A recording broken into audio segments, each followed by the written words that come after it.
大家好，我係蘇傑莉老師，好開心今日同大家有一個閱讀分享。分享書籍之前，想大家思考一個問題：有冇試過咧，發現同某啲些人咧係好難溝通，甚至咧有問題有衝突需要解決嘅時候，一直咧都難以啟齒，最後變成咧逃避啦，甚至咧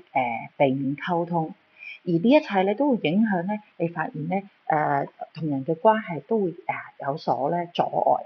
如果你有上述嘅問題，呢一本書一定可以幫到你。今日介紹呢一本書叫做咧為溝通立界線 （Boundaries Face to Face）。咁呢一本書係講緊咧點樣一啲咧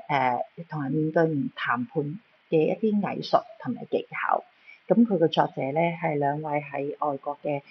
心理學家啦，佢叫亨利同埋約翰。呢一本書入邊具備咗好多咧一啲臨床嘅案件咧。佢甚至將咧溝通嘅一啲節錄咧，去引述喺本書入邊，等你可以好具體地去了解我哋點樣咧有界線地同人哋溝通。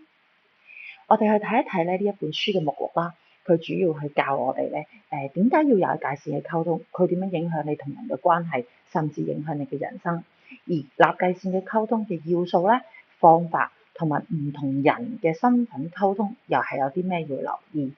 你發現咧呢一本書，如果你有機會閱讀嘅話，你發現呢本書係非常之實用嘅。除咗咧呢一本書以外，呢兩位作者都會寫咗其他唔同系列嘅界線書，包括咧孩子啦、青少年啦、約會啦、婚姻呢幾個範疇，而佢都係喺我哋嘅生活入邊咧同我哋息息相關。希望同學咧有興趣啦，甚至可以去圖書館咧去借閱呢一本書，而最重要嘅希望呢一本書可以幫到咧你個人成長。